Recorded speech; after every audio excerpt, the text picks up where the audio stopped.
All right, so picture this. You're, like a total rock star in the kitchen. You could give any chef a run for their money, right? But here's the catch. You absolutely, positively refuse to use anything but a gas stove. Okay, I'm intrigued. Where are we going with this? Well, you might whip up some seriously incredible dishes on your trusty gas stovetop. But what happens when you land that dream job, the one you've always wanted? But it's at a place with like the state-of-the-art all-electric kitchen. Could you adapt? Ah, I see what you're getting at. It's a bit like being a tech writer, right? Stuck in their ways, married to one particular platform or software. Exactly, and that's precisely what we're diving into today, this idea of platform agnosticism in technical writing. And to really get into the nitty-gritty of it, we're turning to someone who knows a thing or two about this. Oh yeah, we're talking about senior technical writer Curt Robbins. This is the guy who's worked with some heavy hitters. Yeah. FedEx, Microsoft, you name it. He's seen it all. And he doesn't just talk about platform agnosticism, he lives it. In fact, he's actually out there right now actively seeking new clients. Really? Putting himself out there like that. Oh, yeah. And he's using it as a way to showcase his adaptability, his willingness to jump into any tech environment. And it's this whole approach that he argues, pretty passionately, I might add, is critical for producing really high-quality technical writing. He even goes so far as to call out what he calls, get this, platform zealotry. Platform zealotry, huh? Yeah, it's like those folks who are so devoted to a particular platform that they refuse to see the value in anything else, like they've got blinders on. Which, in the tech world, can be a recipe for disaster. Things change so rapidly, you need to be adaptable. Exactly.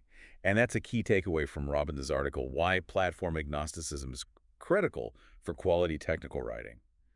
He's not just talking about being a Mac or PC person, or knowing how to use Microsoft Word versus Google Docs, so those are definitely part of it. It's bigger than that, isn't it? It's about being adaptable to the client's needs, Yeah. their systems, their preferences. So if a client prefers to work in a specific environment, even if it's something you've never used before, being platform agnostic means being ready and willing to jump in and learn the ropes. Right, because at the end of the day, it's about delivering value. Absolutely.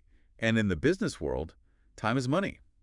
And no one wants to waste either. So when Robbins talks about platform agnosticism, he's really getting at the heart of what it means to be efficient, to be profitable. It's about understanding that you're not just there to do a job, you're there to solve a problem. And sometimes that means stepping outside your comfort zone. And Robbins is a firm believer that even entry-level tech writers should be proficient in a range of common tools. Oh, absolutely. We're talking Madcap Flare, Adobe RoboHelp, even having some familiarity with different programming languages. That's just the starting point, though, right? Exactly. Being platform agnostic means being willing to go above and beyond those basics, constantly learning new tools, often on your own time. And Robbins practices what he preaches. He actually taught himself, are you ready for this, an entirely new content management system, just so he could better understand a client's needs. Now, talk about dedication. Right. I mean, that's a perfect example of what he's talking about. I mean, the guy clearly goes the extra mile to really understand his client's needs. Right. That's Robbins in a nutshell, always willing to go above and beyond. And it really speaks to this idea that to truly excel in tech writing, or really any field these days, you've got to have that drive to constantly be learning and growing. It's that always be learning mindset, right? It's so crucial because the tech landscape is constantly shifting. What's relevant today might be obsolete tomorrow. But it makes you wonder, with this constant pressure to learn new platforms, new tools, is there a risk of spreading yourself too thin? You mean falling into that whole jack of all trades, master of none trap? Exactly. It's a classic concern. It is. But Robbins actually addresses this head on. Yeah. He acknowledges the saying, but argues that in today's tech world, being a master of your craft actually means being adaptable and a quick study across different tools. So it's a lot about mastering one specific program and more about mastering the ability to learn and adapt quickly. Exactly.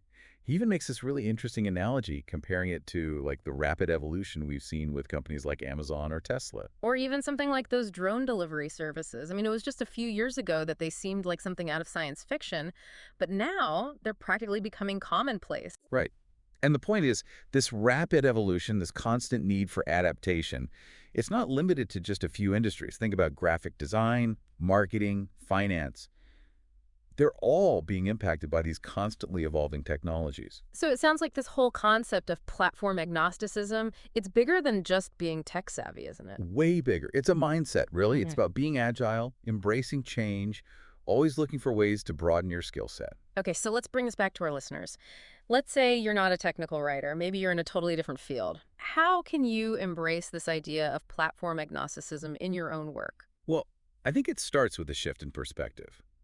Instead of feeling overwhelmed by new tech or software, try to see them as opportunities.